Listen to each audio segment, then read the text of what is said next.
मुश्तरका मुफादात council का इजलास, बिजली के खालस मुनाफे में सूबों के हिस्से का फैसला न हो सका। EOBI विफाक में रहेगी, मर्दमशुमारी के नोटिफिकेशन के इजरा का एजेंडा मौखर। पेट्रोलियम पॉलिसी, तरमीमी मुसव्वदा, मुतबादिल तवानाई पॉलिसी और हवेली बहादुर बल्लो की प्लांट्स की निजकारी की मंजूरी। ओगरा ऑर्डिनेंस, चेयरमैन वापडा और मेंबर्स के तकर्रुर का ड्राफ्ट मंजूर। सिंध ने सूबों के फंड से FBR की गैर कानूनी कटौती का मामला उठा दिया।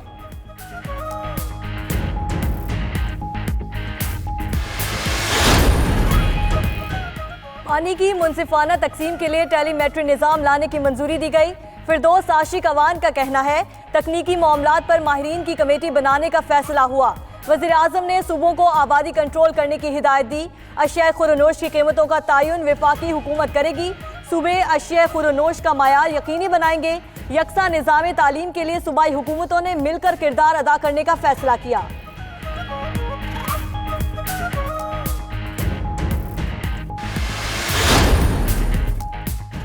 नवाज शरीफ की अबूरी जमानत की मुद्दत खत्म होने को नून लीग ने तिब्बी रिपोर्ट्स अदालत में जमा करा दी। जमानत में तौसी के लिए पंजाब हुकूमत से राब्ता किया, ना रिपोर्ट्स उसके पास जमा कराई। अदालत ने नवाज शरीफ को जमानत में तौसी के लिए पंजाब हुकूमत से राब्ते का कहा था। उधर लंदन के अस्पताल में नवाज शरीफ के दिल का स्कैन किया गया।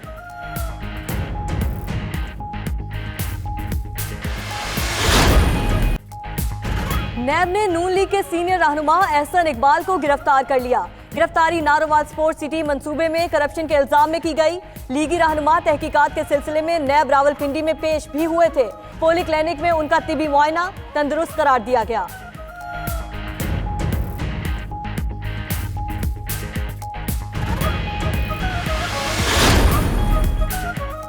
नून लीग के मजीद कई रहनुमा FIA के रेडार पर भी आ गए। परवेज रशीद, अजमा बुखारी और अता तारड़ की जज वीडियो केस में तलबी। FIA ने परवेज रशीद और अजमा बुखारी को 30 दिसंबर, अता तारड़ को 27 दिसंबर को तलब किया। उधर नैब में राना मशहूद के खिलाफ यूथ फेस्टिवल करप्शन केस में पेशरफ्त। जावेद लतीफ भी नैब लाहौर में पेश, 2 घंटे तक तफ्तीश।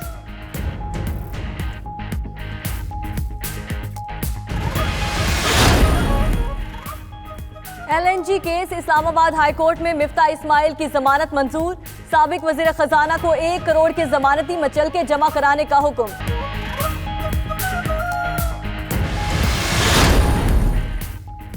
नून लीग ने एहसन इकबाल की गिरफ्तारी को नैब न्याजी गठजोड़ का नतीजा करार दे दिया। शहबाज शरीफ कहते हैं पाक चीन दोस्ती और सीपेक मजबूत बनाने वाले की गिरफ्तारी काबिल मुज़म्मत है। मरियम औरंगजेब कहती हैं गिरफ्तारियों का सिलसिला 15 माह से जारी है। एहसन इकबाल के बेटे अहमद इकबाल ने कहा जिसने भी मुल्क के लिए अच्छा काम किया उसे गिरफ्तार कर लिया जाता है।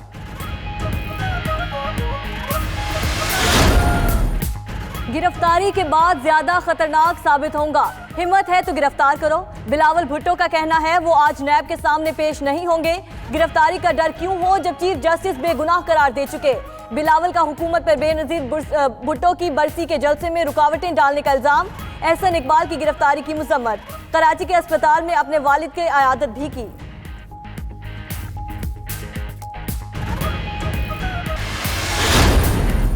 जो नैब जिस तरह से गिरफ्तारियां करता है फिर वो मामला जब कंक्लूजन पे नहीं जाते ना तो उससे बड़ा झटका लगता है।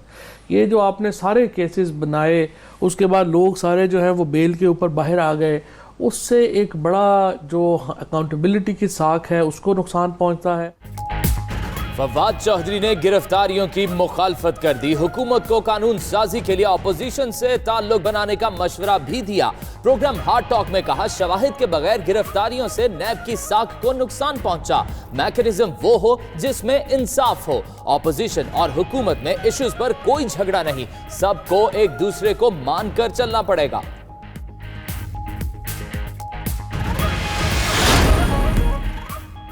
सुई सदरन के गैस सिस्टम में प्रेशर की कमी। कराची समेत सिंध भर में CNG स्टेशन आज सुबह 8 के बजाय शाम 8 बजे खुलेंगे। विफाकी हुकूमत के तहत कराची में जारी मेगा मंसूबे मजीद ताखीर का शिकार। गवर्नर इमरान इस्माइल ने 3 फ्लाईओवर्स, अंडरपास और 3 शाहराहों के इफ्तिताह की नई तारीख दे दी। कहते हैं कि वसीम अख्तर को जो मदद दरकार है मांग ले। बाइख्तियार मेयर मसाइल के हल का बुनियादी जरिया है।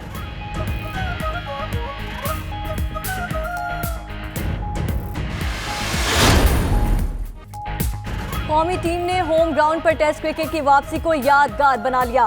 श्रीलंका के खिलाफ कराची टेस्ट के साथ सीरीज भी 1-0 से जीत ली। मेहमान टीम 476 रन के हदफ के ताकुब में 212 रन पर ढेर 263 रन के भारी मार्जिन से शिकस्त हुई। मैच के आखिरी दिन सिर्फ 16 गेंदों पर श्रीलंका की आखिरी 3 विकेटें गिरी। फतह के बाद पाकिस्तान टेस्ट चैंपियनशिप टेबल में तीसरे नंबर पर आ गया।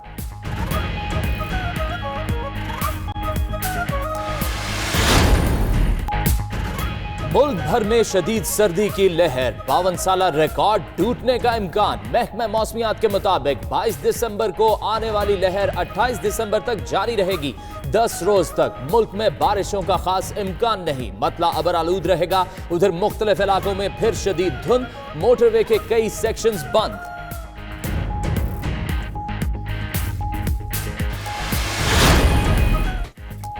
बड़े शहर में कदीम और जदीद चमचमाती गाड़ियों का बड़ा मेला। कराची में समंदर किनारे सजे शो में कई कदीम, नायाब और जदीद गाड़ियां पेश की गईं। गाड़ियों का मेला देखने बड़ी तादाद में शहरियों ने पोर्ट ब्रांड का रुख कर लिया।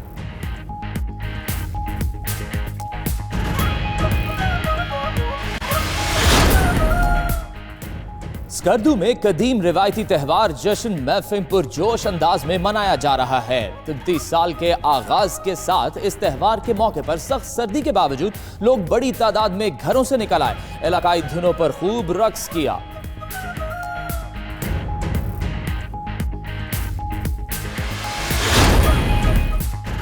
मारूफ अदाकार इजहार काजी को दुनिया से रुखसत हुए 12 साल बीत गए। इजहार काजी ने कई ड्रामों और फिल्मों में अदाकारी के जौहर दिखाए। 2007 को कराची में शादी की एक तकरीब के दौरान हरकत कल बंद हो जाने से इंतकाल कर गए।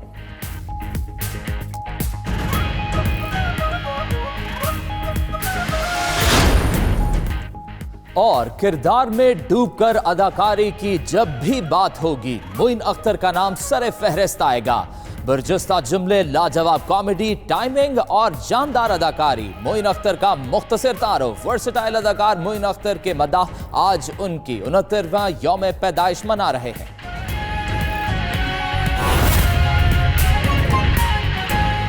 ये जो ग्रीन लाइन का मंसूबा था, इसमें वफाक का जो काम था वो इंफ्रास्ट्रक्चर का था। इंफ्रास्ट्रक्चर वफाक ने पूरा कर दिया। SIDCL के पास जो काम था वो इंफ्रास्ट्रक्चर का था। वज़ीर आज़म की जब वज़ीर आज़म बनने के बाद जब उनकी पहली दफ़ा कराची में तशरीफ़ लाए तो ये ग्रीन लाइन के मंसूबे 2 दफ़ा टेंडर होके ख़त्म हो चुके थे। वज़ीर आज़म ने पेशकश की कि ये भी हम कर देते हैं, ट्रांसपोर्ट का भी हम शुरू कर लेते हैं, जिसके ऊपर सिंध गवर्नमेंट ने रजामंदी ज़ाहिर की। और उसके बाद क्योंकि इसमें सिंध गवर्नमेंट, वफाक और वो इदारे जो फंड्स प्रोवाइड कर रहे हैं शामिल हैं, उसके लिए ट्राई पार्ट एग्रीमेंट होना ज़रूरी था, जिसमें किराए का मुख्तस करना था कि किराया कितना होगा, सब्सिडाइज अगर फेडरल गवर्नमेंट करती है तो कब तक करेगी, उसके बाद सिंध हुकूमत कितना करेगी, तो वफाक के साथ उसका इश्तराक किस तरह होगा, और जो इदारे फंड कर रहे हैं उनको गारंटी कौन करेगा। तो लिहाजा इन चीज़ों में टाइम लगा और ये हमने इसको कराची की मोहब्बत में इस मंसूबे को उठाया। इसके अंदर वक्त लगा, इसके अंदर पैसा लगा।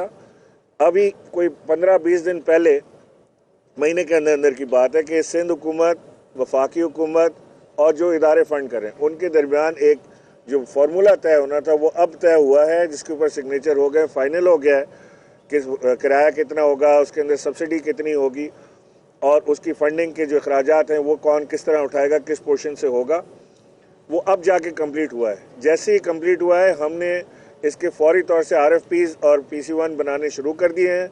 हम इस अब पोजीशन में हैं इसके टेंडर फ्लोट करने की, क्योंकि ये बसें टेलर मेड होंगी, ये ऑफ द शेल्फ नहीं है। इसमें ख्याल रखा गया है उन लोगों का जो माजूर हैं, उनके लिए वो फैसिलिटी प्रोवाइड करने की कोशिश में की गई है कि उनको बगैर किसी असिस्टेंस के व्हील चेयर पर आदमी बस में चढ़ भी जाए, उतर भी जाए, रैंप के ऊपर भी चला जाए, नीचे भी आ जाए। तो लिहाजा वो टेलर मेड होंगी बसें। उन बसों के बनने में जितना टाइम लगेगा उतना लगेगा। हम रेडी टू गो हैं। मैं आपको इस वक्त नहीं दे सकता जब तक हम टेंडर फ्लोट ना कर दें और सप्लायर से हमारी डेट लाइन सेट ना हो जाए। जैसी होती है हम आपको बताएंगे। मैं आपको सिर्फ इसमें एक बात ही ऐड करता चलूँ कि दूसरी जो लाइन आ रही है, ऑरेंज लाइन या रेड लाइन गालिबन अभी सिंध हुकूमत ने वफाक से राब्ता किया है कि इसको भी आप चला लें, तो जाहिर है ऑरेंज लाइन वफाक से राब्ता किया है कि आप इसको चला लें, तो जाहिर है कि कुछ तो कैपेसिटी कैपेबिलिटी उन्होंने SIDCL में देखी होगी, क्योंकि इसको रन SIDCL ने ही करना है। वफाक के पास दूसरा इदारा नहीं है यहाँ पे रन करने के लिए।